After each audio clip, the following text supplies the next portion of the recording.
മാധുരപൂർണ്ണ പ്രശോഭിതം ഈ ജീവിതം, ആർദ്രമാം ദൈവസ്നേഹം നിറയും പൂവനം.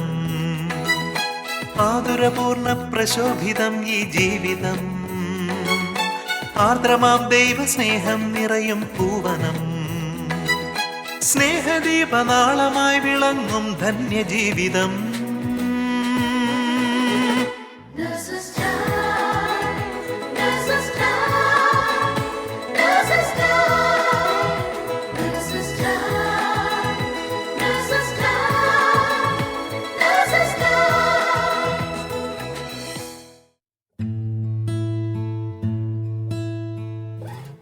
ഈശോ മിശിഹായ്ക്ക് സ്തുതിയായിരിക്കട്ടെ. ഇന്നത്തെ നേഴ്സസ് ടൈമിലേക്ക് എല്ലാ ശാലോം പ്രേക്ഷകരെയും ഏറെ സന്തോഷത്തോടെ, സ്നേഹത്തോടെ, പ്രാർത്ഥനയോടെ സ്വാഗതം ചെയ്യുന്നു. ഒരുപാട് സന്തോഷത്തോടു കൂടിയാണ് ഇന്ന് ഞാൻ നിങ്ങളുടെ മുമ്പിലായിരിക്കുന്നത്. ഞാൻ പല പ്രാവശ്യം പ്രാർത്ഥിച്ചിട്ടുണ്ട്. ഓരോ സാക്ഷ്യങ്ങളൊക്കെ കേൾക്കുമ്പോൾ ഈശോയെ കണ്ടു, ഈശോ ഇറങ്ങി വന്നു, നടന്നു വന്നു, തൊട്ടു എന്നൊക്കെ പറയുമ്പോൾ ഞാനും പ്രാർത്ഥിച്ചിട്ടുണ്ട്, ഈശോയെ എനിക്കും നിന്നെ ഒന്ന് കാണാനായിട്ട് എന്നെ അനുവദിക്കണമേ. ഇന്ന് പ്രിയമുള്ളവരെ, എൻ്റെ ജീവിതത്തിൽ, എൻ്റെ കുടുംബത്തിൽ ഈശോ ഇറങ്ങി വന്ന് ഈശോ പ്രവർത്തിച്ചൊരു മഹാത്ഭുതം പറയുവാനായിട്ടാണ് നിങ്ങളുടെ മുമ്പിൽ ഞാൻ ഇന്നായിരിക്കുന്നത്. എൻ്റെ അമ്മയുടെ ജീവിതത്തിൽ ഈശോ ഇന്നലെയും ഇന്നും എന്നും ജീവിക്കുന്നവനാണെന്ന് ഈശോ തെളിയിച്ചു കാണിച്ചു. നമുക്ക് അമ്മയുടെ അടുത്തേക്ക് പോകാം. ആ സാക്ഷ്യം അമ്മയിൽ നിന്ന് തന്നെ കേൾക്കാം. ഇതാണ് ഞങ്ങളുടെ മമ്മി. ദൈവം തന്ന 4 മക്കളെയും അടിയുറച്ച വിശ്വാസത്തിൽ വളർത്തിയ നല്ലൊരമ്മ. ചെറുപ്പം മുതൽ മക്കളെ ദൈവഹിതത്തിന് സമർപ്പിച്ച് പ്രാർത്ഥിച്ചതിൻ്റെ ഉത്തരമെന്നോണം മൂത്ത മകൻ വൈദികനായി. 47 വർഷം ദേവാലയ ശുശ്രൂഷ ചെയ്ത പപ്പ 12 വർഷം മുമ്പ് ഈശോയുടെ അടുത്തേക്ക് പോയത് മുതൽ മക്കളോടൊപ്പം ദുബായിൽ ജീവിച്ച് കൊച്ചുമക്കളെയും വിശ്വാസത്തിലേക്ക് കൈപിടിച്ചുയർത്തിയ ഞങ്ങളുടെ മമ്മി. ഇപ്പോൾ വയസ്സ് 77. 75-ാം വയസ്സിൽ ആകസ്മികമായി ജീവിതത്തിലേക്ക് കടന്നു വന്ന ഒരു സഹനം മമ്മിയുടെ ജീവിതമാകെ മാറ്റിമറിച്ചു.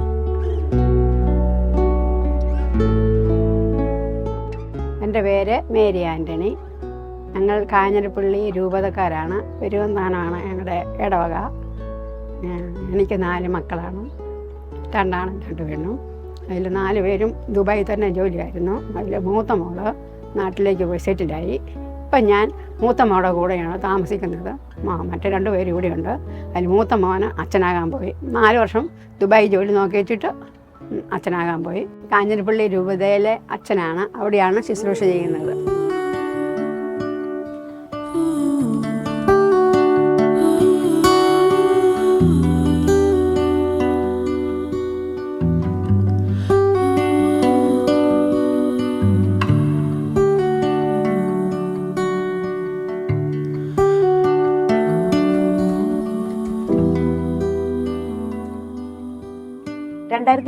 ഡിസംബറിലാണ് ഈ സംഭവങ്ങളുടെ എല്ലാം തുടക്കം. അന്ന് പെട്ടെന്ന് മമ്മി കിച്ചണിലായിരുന്നു. മമ്മിയുടെ കയ്യിലിരുന്ന് വെള്ളം കുടിച്ചുകൊണ്ടിരുന്ന ഗ്ലാസ് താഴെ വീണ് പെട്ടെന്ന് പൊട്ടിപ്പോയി. അപ്പോൾ ഞാൻ എന്തോ എൻ്റെ കൈക്ക് എന്തോ ഒരു ബലക്കുറവ് പോലെ തോന്നുന്നല്ലോ എന്ന് ഓർത്തു. അപ്പം മമ്മിക്ക് അതോടൊപ്പം തന്നെ അന്ന് ഒരു ഉച്ചയായപ്പോഴത്തേക്കും മുഖത്ത് ചെറിയൊരു കോട്ടം. ഇത് രണ്ടും കൂടെ കണ്ടപ്പോഴത്തേക്കും എനിക്ക് മനസ്സിലായി എന്തോ ന്യൂറോ റിലേറ്റഡ് പ്രോബ്ലം ആണല്ലോ എന്ന് ഓർത്തിട്ട് താമസിക്കാതെ ഞങ്ങൾ പെട്ടെന്ന് തന്നെ ഹോസ്പിറ്റലിലേക്ക് പോവുകയാണ് മമ്മിയെ കൊണ്ട്. എന്നാലും ചിലപ്പോൾ എന്തെങ്കിലും ഈ മമ്മിക്ക് കുറച്ച് നാളായിട്ട് തന്നെ ഈ കൈക്ക് ഇങ്ങനെ ഒരു വേദന ഉണ്ടായിരുന്നു. അപ്പം ഞങ്ങളോടത്ത് ഈ കൈയുടെ എന്തെങ്കിലും ബോണിൻ്റെ പ്രശ്നമായിരിക്കും, അല്ലെങ്കിൽ എന്തെങ്കിലും ടെൻഷൻ പ്രോബ്ലം ഒക്കെ ആയിരിക്കും എന്നോർത്ത് ഡോക്ടറിനെ കാണാൻ വേണ്ടി നാട്ടിൽ പോകാൻ വേണ്ടി ഇരിക്കുമായിരുന്നു. നാട്ടിൽ പോകുന്ന സമയത്ത് പിറ്റേ ഒരാഴ്ചയുടെ കഴിയുമ്പോൾ മമ്മിക്ക് നാട്ടിൽ പോകാനുള്ള ടിക്കറ്റ് എടുത്തിട്ടുണ്ട്. അപ്പം അങ്ങനെ പോകുമ്പോൾ കാണിക്കാമെന്നൊക്കെ ഓർത്തോണ്ടിരിക്കുമായിരുന്നു. അപ്പം ആ സമയത്ത് എന്നാലും മുഖത്തൊരു കോട്ടം വന്നതല്ലേ എന്ന് ഓർത്ത് ഞങ്ങൾ ഹോസ്പിറ്റലിൽ പോവാണ്. ഹോസ്പിറ്റലിൽ ചെന്നു. അവിടെ ചെന്നപ്പം ഡോക്ടേഴ്സൊക്കെ നോക്കി കഴിഞ്ഞപ്പോഴത്തേക്കും അന്നേരം ആ സമയത്ത് ആ കോട്ടം കാണാനില്ല. കൈക്കും വലിയ വിലക്കുറവ് പറയാനില്ല. എന്നാലും ഞങ്ങളെ പറഞ്ഞതിൻ്റെ പേരിൽ, അതുപോലെ തന്നെ ഞാൻ അവിടെ വർക്ക് ചെയ്യുന്ന സ്റ്റാഫും ആണല്ലോ എന്നുള്ള ആ ഒരു കൺസിഡറേഷനിൽ അവർ CT സ്കാൻ ചെയ്യാൻ പറഞ്ഞു. മമ്മിയെ അങ്ങനെ CT സ്കാനിന് കൊണ്ടുപോയി. ഹോസ്പിറ്റലിൽ നിന്ന് CT സ്കാനിൻ്റെ റിസൾട്ട് വന്നപ്പോൾ മമ്മിക്ക് ബ്രെയിൻ ട്യൂമർ ആണെന്ന് ഡോക്ടേഴ്സ് പറഞ്ഞു. ഞങ്ങൾക്ക് ഒട്ടും വിശ്വസിക്കാനേ പറ്റിയില്ല. കാരണം അതുവരെ ഓടി നടന്ന മമ്മി എല്ലാ പണിയെടുത്ത് ഒരു സിംറ്റംസും കാണിക്കുന്നുണ്ടായിരുന്നില്ല. മമ്മിക്ക് ഒരു വോമിറ്റിങ്ങോ ഒരു തലവേദനയോ ഒന്നും ഉണ്ടായിരുന്നില്ല. അതുവരെ അത്രയും എനർജറ്റിക് ആയിരുന്നു നടന്ന മമ്മി പെട്ടെന്ന് അങ്ങനെ ഒരു റിപ്പോർട്ട് വന്നപ്പോൾ ഞങ്ങൾ എല്ലാവരും ഭയങ്കര ഷോക്ക്ഡായിപ്പോയി. മമ്മിയോട് അന്നേരം ഞങ്ങൾ പറഞ്ഞില്ല, മമ്മി എന്തോ ചെറിയ കുഴപ്പമുണ്ടെന്ന് മാത്രമേ പറഞ്ഞുള്ളൂ. വീട്ടിൽ അപ്പം ഡോക്ടർ പറഞ്ഞു ഒന്നെങ്കിൽ ഇപ്പം തന്നെ ഇവിടെ അഡ്മിറ്റായി നമുക്ക് ഉടനെ തന്നെ സർജറി ചെയ്യണം എന്ന് പറഞ്ഞു. അപ്പം ഞങ്ങൾ പറഞ്ഞു നെക്സ്റ്റ് വീക്കിൽ ഞങ്ങൾ നാട്ടിൽ പോകാൻ വേണ്ടി ഇരിക്കുകയാണ്, അപ്പോഴത്തേക്കും കുഴപ്പമുണ്ട് അത്രയും താമസിച്ചാൽ. അപ്പോൾ ഡോക്ടർ പറഞ്ഞു എത്രയും പെട്ടെന്ന് പോകുവാണെങ്കിൽ അത്രയും നല്ലതാണ്, നാട്ടിൽ പോയി സർജറി ചെയ്യാൻ പറഞ്ഞു. മമ്മിയോട് ഞങ്ങൾ ഇതൊന്നും അധികം കാര്യമായിട്ട് പറഞ്ഞില്ല. മമ്മിക്ക് മനസ്സിലായിരുന്നു അന്ന് ഞങ്ങൾ എന്തോ ഒരു കുഴപ്പമുണ്ടെന്ന് മമ്മിക്ക് മനസ്സിലായി. പിന്നെ ഞങ്ങൾ വീട്ടിൽ വന്നു കഴിഞ്ഞു ടിക്കറ്റ് വീണ്ടും പ്രീപോണ്ട് ചെയ്യുവാണ്. 1 വീക്ക് കഴിഞ്ഞെന്നുള്ളത് 2 ദിവസം കഴിഞ്ഞപ്പോൾ തന്നെ. ഇത് 2019 ഡിസംബർ 24-ന് വൈകുന്നേരം മമ്മി നാട്ടിലേക്ക് പോവുകയാണ്. അവിടെ ചെന്ന് MRI സ്കാൻ എടുത്തപ്പം അത് ബ്രെയിൻ ട്യൂമർ തന്നെയാണെന്ന് അവിടുന്ന് സ്ഥിരീകരിക്കുകയുണ്ടായി. ഞങ്ങൾക്ക് ആകെ വിഷമമായി എല്ലാവർക്കും. ശരിക്കും ഞങ്ങൾ ഷോക്ക്ഡായിപ്പോയി. ഡോക്ടർ പറഞ്ഞു ഇത് എത്രയും വേഗം സർജറി ചെയ്യണം, ഗ്രേഡ് 4 ട്യൂമറാണ്, അതുകൊണ്ട് ഫാസ്റ്റ് ഗ്രോയിങ് ട്യൂമറാണ്, അപ്പം as early as possible surgery ചെയ്യണമെന്ന് പറഞ്ഞു. എൻ്റെ മൂത്ത ചേച്ചിയും അതുപോലെ തന്നെ ബ്രദർ അച്ഛനാണ്. അച്ഛനും ചേച്ചിയും എല്ലാം കൂടി ഹോസ്പിറ്റലിൽ കൊണ്ടുപോയി അവിടെ സർജറി ചെയ്തു. ഓപ്പറേഷൻ കഴിഞ്ഞു. മമ്മിയെ തിരിച്ച് ICUയിലോട്ട് കൊണ്ടുവന്നു. ICUയിലോട്ട് വന്നപ്പോൾ എന്തായിരുന്നു മമ്മി അവസ്ഥ? ഇപ്പോഴൊന്നും ഓർമ്മയില്ലല്ലോ, ബോധമില്ലല്ലോ. അത് കഴിഞ്ഞ് ബോധം തെളിഞ്ഞപ്പോൾ ഞാൻ ഓർത്തു ഇതെവിടോ എന്താകും, എവിടം വരെ ആകും, എങ്ങനെയാകും, എൻ്റെ കൈയും പൊക്കത്തില്ല, കാല് പൊക്കത്തില്ല, പിള്ളേരോട് വർത്താനം പറയുമ്പോൾ തിരിയുന്നില്ല, അങ്ങനെയൊക്കെ ഒരു വിഷമത വന്നായിരുന്നു. പിന്നെ ഞാൻ ദൈവത്തിൽ ആശ്രയിച്ചു, പ്രാർത്ഥിച്ചുകൊണ്ട് കിടന്നു. മമ്മിയുടെ വലിയൊരു പ്രാർത്ഥനയായിരുന്നു ഒരിക്കലും കട്ടിൽ കിടന്നു പോകരുത്, എനിക്ക് നടന്നുകൊണ്ടിരിക്കുമ്പോൾ തന്നെ മരിക്കണം, അല്ലെങ്കിൽ കിടന്നു പോകരുത് എന്നുള്ളത് മമ്മി വലിയൊരു പ്രാർത്ഥനയായിരുന്നു. ഈ ഓപ്പറേഷൻ കഴിഞ്ഞ് ICUയിലോട്ട് വന്ന മമ്മിക്ക് മനസ്സിലായി, പെട്ടെന്ന് ബോധമൊക്കെ തെളിഞ്ഞു, വർത്താനമൊക്കെ പറഞ്ഞു അല്ലേ? പെട്ടെന്ന് ബോധം തെളിഞ്ഞു. തൊട്ടപ്പുറത്തുണ്ടായിരുന്ന ആ ഒരു പേഷ്യന്റ് ഒക്കെ ഒരാഴ്ചയോളം അവർ കിടന്നതിന് അല്ലേ ശേഷമാണ് ബോധം തെളിഞ്ഞതൊക്കെ. ഞാൻ പെട്ടെന്ന് 1 മണിക്കൂർ കണക്കാണിച്ചപ്പോഴത്തേനും ബോധം തെളിഞ്ഞു. വർത്താനം പറഞ്ഞു. അപ്പൊ അച്ഛനും ഉണ്ടായിരുന്നു, ആ സമയത്ത് ചേച്ചി ഉണ്ടായിരുന്നു. അവരോടെല്ലാം വർത്താനം പറഞ്ഞു. പക്ഷെ അന്നേരമേ മമ്മിക്ക് മനസ്സിലായി ഈ കൈ അനക്കാൻ പറ്റുന്നില്ല, കാലനക്കാൻ മമ്മിക്ക് ഭയങ്കര വിഷമമായി. ഇനി നടക്കാൻ പറ്റില്ല, ഇനി ഞാൻ നടക്കത്തില്ല, ഇനി ഇവിടെ ആയിരിക്കും എന്ന് മമ്മി ഇങ്ങനെ പറഞ്ഞു. ഭയങ്കര സങ്കടമായിരുന്നു മമ്മിക്ക്. അതുപോലെ തന്നെ ഞാൻ ഇതിൽ നിന്ന് എഴുന്നേൽക്കുമോ എന്ന് തന്നെ ഞാൻ സംശയിച്ചു പോയി. പിന്നെ എല്ലാം മറ്റുള്ളവരിൽ നിന്ന് ആശ്രയം വേണമല്ലോ, എനിക്ക് തന്നെ എഴുന്നേക്കാൻ പറ്റുമോ, എനിക്കെല്ലാം ചെയ്യാൻ പറ്റുമോ, എൻ്റെ കൈക്ക് ബലമില്ല, കാലിന് ബലമില്ല, ഞാൻ എന്ത് ചെയ്യുമെന്നൊക്കെ ഓർത്തിങ്ങനെ വിഷമിച്ച് കിടന്നു. ഭക്ഷണം കഴിക്കാനും വയ്യ. ഭക്ഷണം പല്ല് തമ്മിൽ കൂട്ടിമുട്ടുകൾ, നാക്ക് കടിക്കും, വർത്താനം പറയുമ്പോഴും നാക്ക് കടിക്കും. അങ്ങനെയൊക്കെ ആയിരുന്നു ഏറ്റവും വലിയ ബുദ്ധിമുട്ട്. പിന്നെ കൈ കൊണ്ടൊന്നും എടുത്ത് കഴിക്കാനും വയ്യ, കൈ കൊണ്ടൊന്നും എടുത്ത് കഴിക്കത്തുമില്ല. അങ്ങനെ കഴിക്കാനും എല്ലാം മറ്റുള്ളവരിൽ ആശ്രയിക്കേണ്ടല്ലോ എന്ന് ഓർക്കുമ്പോൾ ഒത്തിരി സങ്കടമായിരുന്നു.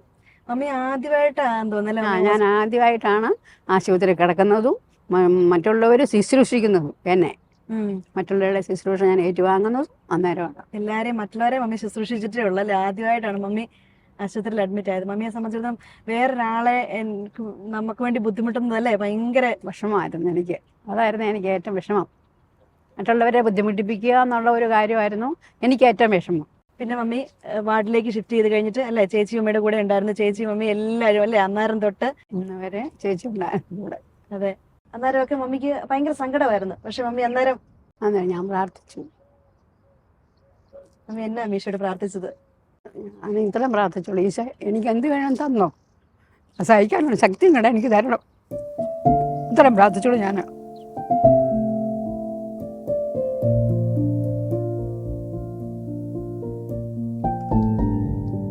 അന്നേരം ആ സമയത്ത് മമ്മിക്ക് ഉറക്കമില്ലാതെയായിരുന്നു ഏറ്റവും വലിയ വിഷമം. അത് ഞാൻ പിന്നെ ഇങ്ങനെ ഭിത്തി മുഴുവനും വചനങ്ങൾ എഴുതി വെച്ചിട്ടുണ്ടായിരുന്നു. പിള്ളേരെ മുഴുവനും വചനം, എപ്പോഴും വചനം വായിക്കും. ആ വചനം എപ്പോഴും ചൊല്ലും. ആ ചൊല്ലി അങ്ങ് ഉറങ്ങും. അങ്ങനെ ഉറങ്ങാൻ കിട്ടാൻ തുടങ്ങി.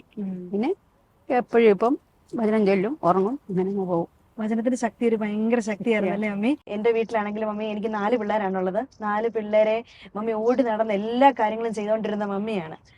ഈ ഒരു പ്രായത്തിൻ്റെതായ യാതൊരു ബുദ്ധിമുട്ടുകളോ ഒന്നുമില്ലാതെ എല്ലാ കാര്യങ്ങളും ചെയ്തുകൊണ്ടിരുന്ന മമ്മിക്ക് പെട്ടെന്നൊരു സുപ്രഭാതത്തില് ഇങ്ങനെ കട്ടിലെ തന്നെ ഇരിക്കേണ്ടി വന്നൊരു അവസ്ഥ വന്നപ്പോഴത്തേക്കും ഭയങ്കരമായിട്ട് മനസ്സിന് വിഷമം വന്നു. പക്ഷെ മമ്മിക്ക് ആ ഒരു പ്രാർത്ഥന മമ്മി കൈവിട്ടില്ല കേട്ടോ. ആ സമയത്ത് നേഴ്സസ് മിനിസ്ട്രിയില് എല്ലാവരും ചെയിൻ പ്രയർ ഇട്ട്, ആ ഒരു ദിവസങ്ങളിലെല്ലാം ചെയിൻ പ്രയർ ഇട്ട് എല്ലാവരും സ്വന്തം അമ്മയായിട്ട് എൻ്റെ മമ്മീനെ ഏറ്റെടുത്തു. അങ്ങനെ ശക്തമായിട്ട് പ്രാർത്ഥിക്കുമായിരുന്നു. ആ ഓപ്പറേഷന്റെ ദിവസങ്ങളിലൊക്കെ ഫുൾ ടൈം ചെയിൻ പ്രയർ ആയിട്ട് തന്നെ പ്രാർത്ഥിക്കുമായിരുന്നു. അതുകൊണ്ടാണ് സക്സസ് ആയിട്ട് ആ ഒരു ഓപ്പറേഷൻ കഴിഞ്ഞു. അതിനുശേഷം ബയോപ്സി റിപ്പോർട്ട് വന്നു കഴിഞ്ഞപ്പോഴത്തേക്കും ഞങ്ങളെ വിളിച്ച് ഡോക്ടർ പറഞ്ഞു, ഇത് ഒരു ഈ ബയോപ്സി റിപ്പോർട്ടിലെ ക്യാൻസറിന്റെ ആരംഭമാണ്, പക്ഷെ നമ്മൾ ട്യൂമർ എല്ലാം മാറ്റി കഴിഞ്ഞു, മമ്മിക്ക് റേഡിയേഷൻ വേണം. 30 പ്രാവശ്യം ചെയ്തു. അതെ അതെ, ആ 30 റേഡിയേഷൻ ആണ് മമ്മിക്ക് ചെയ്തത്. അപ്പം ആ സമയത്ത് ഞാനിവിടെ അന്നേരം എനിക്ക് ലീവ് കിട്ടി, ഞാൻ നാട്ടിൽ പോകുമായിരുന്നു. ആ സമയത്ത് നാട്ടിൽ പോണതിന് മുമ്പായിട്ടുള്ള എൻ്റെ ഒരു പ്രാർത്ഥന ഇതായിരുന്നു, ഞാൻ ലീവ് കഴിഞ്ഞ് തിരിച്ചു പോരുന്നതിന് മുമ്പായിട്ട് മമ്മി ഒന്ന് നടക്കുന്ന കാണണം എന്നുള്ളതായിരുന്നു എൻ്റെ വലിയൊരു ആഗ്രഹം. വോക്കറിലാണെങ്കിലും മമ്മി ഒന്ന് നടക്കുന്നതൊന്ന് കാണണമായിട്ട്, മമ്മിയുടെ കാലം നിരത്ത് കുത്തി മമ്മി നടക്കുന്നതായിട്ട്. യാക്കോബ് 5:15 വിശ്വാസത്തോടെ പ്രാർത്ഥിക്കുമായിരുന്നു. വിശ്വാസത്തോടെയുള്ള പ്രാർത്ഥന രോഗിയെ സുഖപ്പെടുത്തും, കർത്താവ് അവനെ എഴുന്നേൽപ്പിക്കും. ഈ വചനം വെച്ച് ഞാൻ പ്രാർത്ഥിക്കുമായിരുന്നു, ഈശോ ഈ വചനത്തിന്റെ ശക്തിയാൽ മമ്മി എഴുന്നേൽപ്പിച്ച് നടത്തണമെന്ന് ഞാൻ പ്രാർത്ഥിക്കുമായിരുന്നു. അതുപോലെ തന്നെ സൗഖ്യത്തിന്റെ വചനങ്ങള്, സങ്കീർത്തനം 107:20 അവിടുന്ന് തന്റെ വചനം അയച്ച് അവരെ സൗഖ്യപ്പെടുത്തി വിനാശത്തിൽ നിന്ന് വിടുവിച്ചു. ഈ വചനങ്ങളെല്ലാം മമ്മിയുടെ റൂമിലേക്ക് കയറുന്ന ആ ഡോറിന്റെ പുറത്ത് ഒട്ടിച്ചു വെച്ചിരുന്ന ഇതായിരുന്നു, വിശ്വാസത്തോടെയുള്ള പ്രാർത്ഥന രോഗിയെ സുഖപ്പെടുത്തും, കർത്താവ് അവനെ എഴുന്നേൽപ്പിക്കും. കാരണം മമ്മിയുടെ റൂമിലേക്ക് കടന്നു വരുന്നവരെല്ലാം ആ വചനം വായിച്ച് വരണം എന്നുള്ളതായിരുന്നു നമ്മുടെ ആഗ്രഹം. പ്രാർത്ഥിക്കുമ്പം ഉപേക്ഷിക്കലാത്ത ദൈവമാണല്ലോ. അതെ. പിന്നെ പയ്യെ ദൈവം ഓരോ ഭാഗങ്ങളും ആരോഗ്യം വെച്ച് വന്നു. ഞാൻ അവിടുന്ന് തിരിച്ച് ലീവ് പോയിട്ട് 20 ദിവസത്തെ ലീവിനാണ് പോയത്. തിരിച്ചു പോരുന്നതിന്റെ 2-3 ദിവസം മുമ്പ് മമ്മി വോക്കറയില് എഴുന്നേറ്റ് മമ്മി പിടിച്ചു നിന്നു, സ്റ്റെപ്പുകൾ വെക്കാൻ തുടങ്ങി. ഈശോയ്ക്ക് എത്ര നന്ദി പറഞ്ഞാലും മതിയാകുകയില്ല.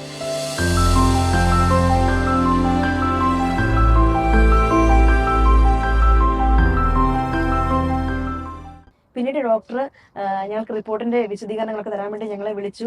ബയോപ്സി റിപ്പോർട്ട് വന്ന് ഞങ്ങളോട് പറഞ്ഞു, മമ്മിയുടെ ഈ റിപ്പോർട്ട് അനുസരിച്ച് ഇനി നമ്മൾ അടുത്ത ഒരു MRI ചെയ്യുമ്പോൾ ഒരു 3 മാസം അല്ലെങ്കിൽ 4 മാസം കഴിഞ്ഞിട്ട് നമുക്ക് MRI റിപ്പീറ്റ് ചെയ്യണം. ആ സമയത്ത് നമ്മൾ ചിലപ്പം കാണാൻ പോകുന്നത് ഇതിനേക്കാളും ചിലപ്പോൾ 4 ഇരട്ടി വലിപ്പമുള്ളൊരു ട്യൂമർ ആയിരിക്കും. കാരണം ഇത് വെരി ഫാസ്റ്റ് ഗ്രോയിങ് ട്യൂമറാണ്, പെട്ടെന്ന് വളരുന്ന ഒരു ട്യൂമറാണ് മമ്മിയുടെ തലയിലുള്ളത്. അങ്ങനെയായിരിക്കും. അതുപോലെ തന്നെ മമ്മിയുടെ ആയുസ് ഡോക്ടർ പറഞ്ഞത് എത്രയാണെന്ന് മമ്മിക്ക് അറിയാവോ? 4 മാസമാണ് അല്ലേ മമ്മിയുടെ ആയുസ് പറഞ്ഞത്? എന്നോട് പറഞ്ഞില്ല, നിങ്ങൾ ഓരോരുത്തരും പറയുന്നത് ഞാൻ കേട്ടതേ ഉള്ളൂ. എന്നോട് നേരിട്ട് ആരും പറഞ്ഞില്ല. മമ്മിയോട് ഞങ്ങൾ പറയുന്ന എല്ലാ കാര്യങ്ങളും ശരിയായി. പക്ഷെ ഞാനും എൻ്റെ ബ്രദറും കൂടെ ആയിരുന്നു, ചേട്ടായും കൂടെ ആയിരുന്നു ഞങ്ങൾ അന്ന് പോയത്. ഡോക്ടർ പറഞ്ഞു 4 മാസമാണ് സാധാരണ ഇങ്ങനെ നമുക്ക് ഇത്രയും മമ്മിക്ക് പ്രായമുള്ളുണ്ട്. ആ സമയത്ത് നമുക്ക് 75 വയസ്സുണ്ട്. 4 മാസമാണ് നമുക്ക് ആയുസ് പ്രതീക്ഷിക്കുന്നത്. പക്ഷെ നിങ്ങൾ പ്രാർത്ഥിക്കുക ദൈവത്തിന് അസാധ്യമൊന്നുമില്ലല്ലോ. എന്നിട്ട് ഡോക്ടർ പറഞ്ഞു, ഈ ഒരു ട്യൂമർ വന്നു കഴിഞ്ഞാൽ മില്യൺസിൽ ഒക്കെയാണ് സർവൈവ് ചെയ്യുന്നത്. അതും യങ് ഏജിലുള്ള പ്രായം കുറഞ്ഞ ആൾക്കാരാണ് പെട്ടെന്ന് സർവൈവ് ചെയ്യുന്നത്. പ്രായം കൂടിയ ആൾക്കാർക്ക് റിസ്ക് വളരെ കൂടുതലാന്ന് പറഞ്ഞു. അപ്പം ഞാൻ ഇപ്പോഴും ഓർക്കുവാണ്, അന്ന് ഞാനും എൻ്റെ ബ്രദറും കൂടെ ആ റൂമിൽ നിന്ന് ഡോക്ടറെ ആ 1 മില്യണിൽ ഒരാൾ ഞങ്ങളുടെ മമ്മിയാന്ന് പറഞ്ഞിട്ട് ഞങ്ങൾ അവിടെ നിന്ന് ഇറങ്ങി പോന്നു. ഞാൻ ഓർക്കുന്നുണ്ട്, എൻ്റെ ചെറുപ്പത്തിലൊക്കെ ഞാൻ പറഞ്ഞില്ല, ഞങ്ങൾ 4 മക്കളാണ്. അപ്പം എല്ലാ ദിവസവും മമ്മി പള്ളിയിൽ പോകുമായിരുന്നു അല്ലേ മമ്മി, വിശുദ്ധ കുർബാനയ്ക്ക് എല്ലാ ദിവസവും. എൻ്റെ പപ്പ പള്ളിയിലെ ദേവാലയ ശുശ്രൂഷകനായിരുന്നു. അപ്പം മമ്മി ഞങ്ങളെല്ലാരെയും വിളിച്ചുണർത്തി രാവിലെ എന്നും പള്ളിയിൽ പോകുമായിരുന്നു. ചില ദിവസങ്ങളിൽ ഞങ്ങൾ മടി പിടിച്ച് കിടന്നുറങ്ങും. ഞങ്ങൾ എഴുന്നേറ്റ് വരുമ്പോഴത്തേക്കും മമ്മി പള്ളി കഴിഞ്ഞ് തിരിച്ചു വന്ന് കാപ്പി ഉണ്ടാക്കുമായിരിക്കും. അപ്പം മമ്മി അന്ന് അല്ലേ ഒരു ദിവസം പോലും മുടക്കാതെ സ്വീകരിച്ച് വിശുദ്ധ കുർബാനയുടെ യോഗ്യതകൾ, ആ ഒരു ശക്തി മമ്മിയുടെ ഉള്ളിലുണ്ടായിരുന്നു അല്ലേ മമ്മി? എന്നും പള്ളിയിൽ പോകണം, അതാണ് എനിക്കിഷ്ടം. എല്ലാവരെയും പിള്ളേരെ 4 പേരെയും കൊണ്ടുപോകായിരുന്നു. ചേട്ടായും ജീവനും അല്ലേ ആൾക്കാർ ശുശ്രൂഷകരായിരുന്നു. അവരും ശുശ്രൂഷ ചെയ്യും. ഇപ്പൊ അതിലൊരാൾ അച്ഛനായി. അപ്പൊ അതിന്റെ ഹോസ്പിറ്റലിലായിരുന്ന സമയത്തും അല്ലേ മീ? ഹോസ്പിറ്റലിൽ എന്നും കുർബാന കിട്ടുമായിരുന്നു. എന്നും അച്ഛൻ കൊണ്ടുവന്ന് കുർബാന കൊടുക്കുവാൻ തരുമായിരുന്നു. അത് വലിയ ശക്തിയായിരുന്നു അല്ലേ അമ്മി? അത് വലിയ ആശ്വാസമായിരുന്നു. ഈശോയെ എന്നും സ്വീകരിക്കാൻ സാധിച്ചത്. ആ സ്വീകരിച്ച ഈശോയുടെ ശക്തിയാല് മമ്മി അത്ഭുതകരമായിട്ട് മമ്മി എഴുന്നേറ്റ് നിന്ന് മമ്മി പതിയെ സ്റ്റെപ്പ് വെച്ച് നടക്കാൻ തുടങ്ങി. മമ്മി അന്ന് ഓർത്തോ മമ്മിക്ക് എഴുന്നേറ്റ് നടക്കാൻ പറ്റുമെന്ന്? ഓർത്തിട്ടില്ല. ഇങ്ങനെ നടക്കുമെന്നോ ഇങ്ങനെ പോകുന്നോ ഒന്നും ഒരിക്കലും ഓർത്തിട്ടില്ല. ഒരു 4 മാസം 6 മാസത്തിനുള്ളിലൊക്കെ ശരിയാകുമെന്ന് പറഞ്ഞ കാര്യം 1.5 മാസത്തിനുള്ളിലല്ലേ എല്ലാം ശരിയായ മമ്മി പതിയെ എഴുന്നേറ്റ് അല്ലേ കട്ടിലേന്ന് തന്നെ ഏറ്റ് മോക്കറയില് പോയി ഊണുമുറി പോയി ഭക്ഷണങ്ങൾ കഴിക്കാനൊക്കെ അവിടെ പോയി എല്ലാവരുടെയും കൂടെ ഇരുന്ന് ഭക്ഷണം കഴിച്ച്. പിന്നീട് മമ്മിക്ക് 30 ദിവസം ഞങ്ങളുടെ മനസ്സിലുണ്ട് മമ്മിയുടെ 4 മാസത്തെ ആണ് ഈ ഡോക്ടർ പറഞ്ഞേക്കുന്ന ആയുസ്. പക്ഷെ ഞങ്ങൾ വിശ്വാസത്തോടെ പ്രാർത്ഥിച്ചു, ഇല്ല മമ്മിയെ ഈശോ ഞങ്ങൾക്ക് തിരിച്ചു തരും, മമ്മി ഞങ്ങളുടെ കൂടെ ഇനിയും കുറേ നാളുണ്ടാവും, ഞങ്ങൾ വിശ്വസിച്ചു പ്രാർത്ഥിച്ചു. ആ ഒരു സമയത്ത് മമ്മിയുടെ ജീവിതത്തിൽ മാത്രമല്ല കേട്ടോ, ഞങ്ങളുടെ കുടുംബത്തിലാകെ ഞങ്ങൾ എല്ലാവരും കൂടെ ഒരുമിച്ച് പ്രാർത്ഥിക്കാനും കൂടുതൽ ഞങ്ങൾ പ്രാർത്ഥനയിലേക്ക് വരുവാനും അപ്പം ദൈവം ഈ ഒരു അനുഭവം നിമിത്തമാക്കിയെന്ന് വേണം പറയാനായിട്ട്. പ്രാർത്ഥിച്ചാൽ ഉപേക്ഷിക്കുകയില്ല. ഉപേക്ഷിക്കാത്ത ദൈവം നമ്മുടെ കൂടെ ഉണ്ടെന്ന് നമുക്ക് മനസ്സിലായി. അത് കഴിഞ്ഞ് പിന്നെ റേഡിയേഷന് പോവുകയാണ്. റേഡിയേഷന് കാരിത്താസ് ഹോസ്പിറ്റലിൽ മമ്മി 30 ദിവസം അല്ലേ റേഡിയേഷൻ ചെയ്തു. ആ അതെ, മമ്മിയുടെ മമ്മിക്ക് ഒത്തിരി നീളമുള്ള മുടിയൊക്കെ ഉണ്ടായിരുന്നു കേട്ടോ, ഒത്തിരി നീളമുള്ള മുടിയൊക്കെ ആയിരുന്നു. അത് കഴിഞ്ഞ് മുടിയൊക്കെ കുറച്ച് പോയി. പക്ഷെ ഇപ്പൊ വീണ്ടും മമ്മി നല്ല കുട്ടപ്പനായിട്ടിരിക്കുന്നു. അപ്പം ആ റേഡിയേഷൻ ഒക്കെ കഴിഞ്ഞിട്ട് തിരിച്ചു വന്നു. പിന്നീട് വന്നപ്പോഴത്തേക്ക് മമ്മിക്ക് അല്ലേ കുറച്ചും കൂടെ നടക്കാൻ തുടങ്ങി. പിന്നെ വണ്ടിയിലല്ലോ കാറേനല്ല തിരിച്ചു. പിന്നെ കാറിൽ തിരിച്ചു വന്നു. മമ്മി പിന്നെ സ്റ്റിക്കായി അല്ലേ, വോക്കറൊക്കെ മാറ്റി. മമ്മി വോക്കിംഗ് സ്റ്റിക്ക് മാത്രം മതിയായിരുന്നു, ഒരു വടി മാത്രം മതിയായിരുന്നു മമ്മിക്ക് നടക്കുവാനായിട്ട്. പിന്നെ പതിയെ പതിയെ മമ്മി നടന്നു തുടങ്ങി. കൈക്ക് അല്ലേ ഇപ്പൊ മമ്മി കൈയൊക്കെ പൊക്കാൻ പറ്റും അല്ലേ, കൈയൊക്കെ പൊക്കാൻ പറ്റും, പിന്നെ തുണികളൊക്കെ പിഴിയാൻ പറ്റും. കൈക്ക് ആരോഗ്യമായി. മമ്മിയുടെ കാര്യങ്ങളെല്ലാം നോക്കാൻ മാത്രം അല്ലേ, എന്റെ സ്വന്തം കാര്യം എല്ലാം നോക്കാൻ മാത്രമുള്ള ആരോഗ്യം തന്നു. മമ്മി ഈശോയോട് പ്രാർത്ഥിച്ചത് അത് തന്നെയായിരുന്നു അല്ലേ? ഞാൻ പ്രാർത്ഥിച്ചത് അത് തന്നെ. ആരെയും ബുദ്ധിമുട്ടിപ്പിക്കാതെ സ്വന്തം കാര്യം നോക്കണം, അത്രേ ഉള്ളൂ. അത് മമ്മിക്ക് ഈശോ സാധിച്ചു തന്നു. അതെ. പിന്നീട് നമ്മള് അടുത്തൊരു MRI ചെയ്യാനായിട്ട് നമ്മൾ പോവാണ് അല്ലേ? ഓപ്പറേഷന് ശേഷം അമ്മയുടെ ആരോഗ്യം വളരെ പെട്ടെന്ന് തന്നെ മെച്ചപ്പെട്ടു വന്നു. ഡോക്ടർമാർ പറഞ്ഞതനുസരിച്ച് 6 മാസങ്ങൾക്ക് ശേഷം ഞങ്ങൾ വീണ്ടും എം ആർ ഐ സ്കാൻ ചെയ്യാനായിട്ട് പോയി. MRI സ്കാനിൻ്റെ റിപ്പോർട്ട് വന്നപ്പോൾ ഞങ്ങൾ വലിയൊരു അത്ഭുതം ഞങ്ങൾക്ക് അവിടെ കാണുവാൻ സാധിച്ചു.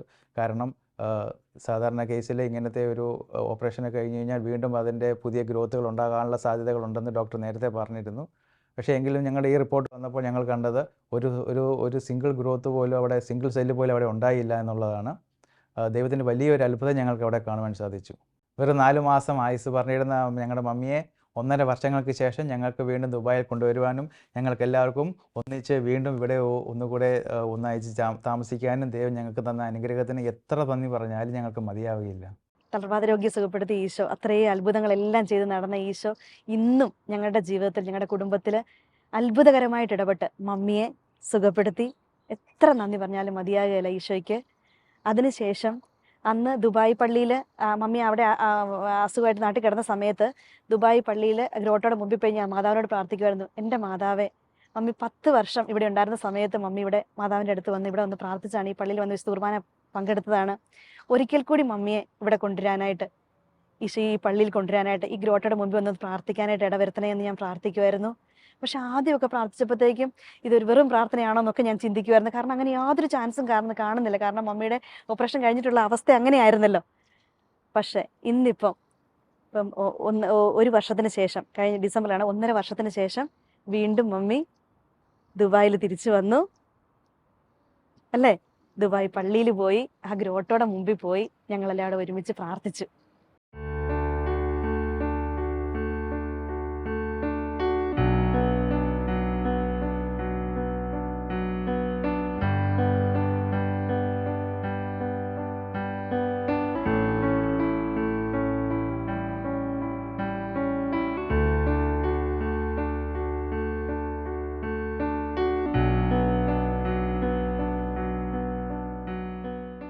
പത്ത് വർഷമായി ഞങ്ങളുടെ കൂടെ ഉണ്ടായിരുന്ന മമ്മി പെട്ടെന്ന് ഓപ്പറേഷന് വേണ്ടി പോയപ്പോൾ ഞങ്ങൾക്ക് വളരെ ബുദ്ധിമുട്ടുണ്ടായി.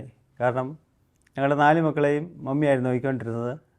പെട്ടെന്ന് മമ്മി നാട്ടിലേക്ക് പോകുമ്പോൾ ഞങ്ങൾക്ക് കുട്ടികളെ നോക്കാൻ ആരും ഉണ്ടായിരുന്നില്ല.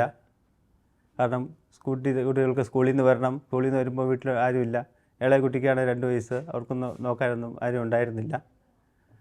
ആ സാഹചര്യത്തിലാണ്, കൊറോണയുടെ സമയമായിരുന്നു, അതുകൊണ്ട് റാണിക്കും അവധി കിട്ടാനുള്ള ബുദ്ധിമുട്ടുണ്ടായിരുന്നു. ആ ടൈമിൽ റാണിക്ക് ചെറിയൊരു പനിയുണ്ടായി. അത് ചെക്കപ്പിന് വേണ്ടി ചെയ്തപ്പോൾ അത് കൊറോണ പോസിറ്റീവായി മാറുകയാണ് ചെയ്തത്. അത് ഞങ്ങൾക്കൊരു അനുഗ്രഹമായി മാറുകയാണ് ചെയ്തത്. കാരണം 10 ദിവസത്തേക്കുള്ള ഒരു അവധി റാണിക്ക് കിട്ടി. വീട്ടിലെ ഞങ്ങളുടെ കാര്യങ്ങളെല്ലാം ക്രമീകരിക്കാൻ അത് ഞങ്ങൾക്കൊരു അവസരമായി. ഇത്രമാത്രം പ്രതിസന്ധികളിലൂടെയാണ് ഞങ്ങൾ കടന്നു പോയതെങ്കിലും എല്ലാ കാര്യങ്ങളും ക്രമീകരിക്കാൻ ദൈവം ഞങ്ങളുടെ കൂടെ ഉണ്ടായിരുന്നു.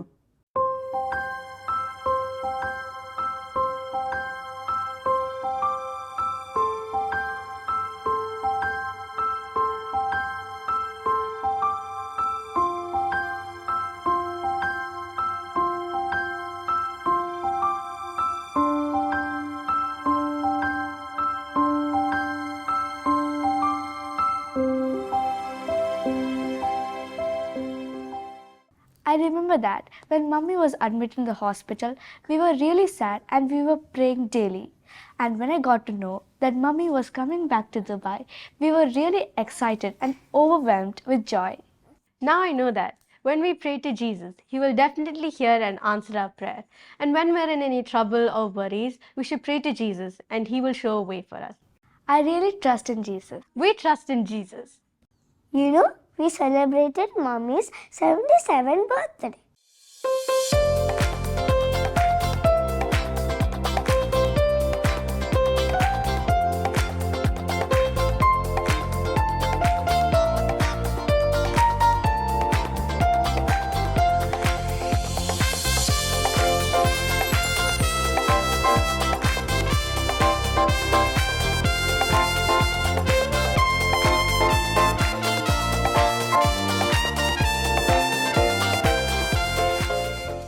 I remember during Mummy's 77th birthday, my friends were also there, and when we shared Mummy's miraculous healing, they were also very excited for her, and their faith also increased.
പ്രിയമുള്ളവരെ, ഞങ്ങളുടെ കുടുംബത്തിലേക്ക് ദൈവം ഒഴുക്കിയ മഹാകരുണയ്ക്ക് എത്ര നന്ദി പറഞ്ഞാലും മതിയാകുകയില്ല. ഞങ്ങളുടെ ജീവിതത്തിൽ വലിയൊരു പ്രതിസന്ധിയിലൂടെ ഞങ്ങൾ കടന്നുപോയെങ്കിലും ഞങ്ങൾക്ക് എല്ലാവർക്കും ഉറപ്പിച്ച് പറയാൻ സാധിക്കും, ഞങ്ങളുടെ വിശ്വാസം ആഴപ്പെട്ടു.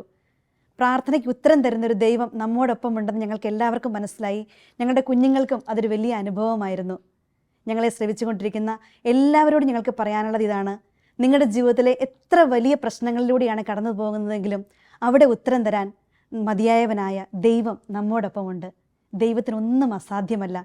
വിശ്വാസത്തോടെയുള്ള പ്രാർത്ഥന രോഗിയെ സുഖപ്പെടുത്തും, കർത്താവ് അവനെ എഴുന്നേൽപ്പിക്കും. ഈ ഒരു വിശ്വാസം എല്ലാവരിലും ആഴപ്പെടട്ടെ എന്ന് പ്രാർത്ഥിച്ചുകൊണ്ട് ലോകമെമ്പാടുമുള്ള എല്ലാ നഴ്സുമാരെയും അവരുടെ കുടുംബത്തെയും പരിശുദ്ധയമ്മയുടെ വിമല ഹൃദയം വഴി ഈശോയ്ക്ക് സമർപ്പിച്ചുകൊണ്ട് ഞങ്ങൾ പ്രാർത്ഥിക്കുന്നു. ഓരോ നേഴ്സും ഒരു വിശുദ്ധിയായി മാറട്ടെ. ആമേൻ. ദൈവമാതാവും ഞങ്ങളുടെ അമ്മയുമായ കന്യകാമറിയമേ, ഫാത്തിമാനാഥേ, എന്നെയും എൻ്റെ കുടുംബത്തെയും തിരുസഭയെയും മാനവകുലത്തെയും ലോകമെമ്പാടുമുള്ള നേഴ്സുമാരെയും അങ്ങേ വിമല ഹൃദയത്തിന് പ്രതിഷ്ഠിക്കുന്നു. അങ്ങേ ശക്തിയുള്ള സംരക്ഷണത്തിൽ ഞങ്ങളെ കാത്തുകൊള്ളണമേ.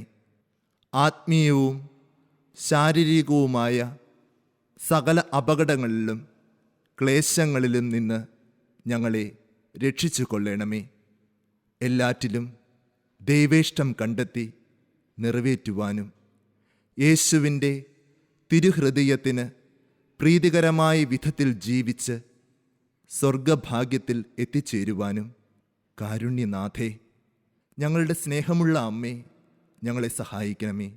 ആമേൻ.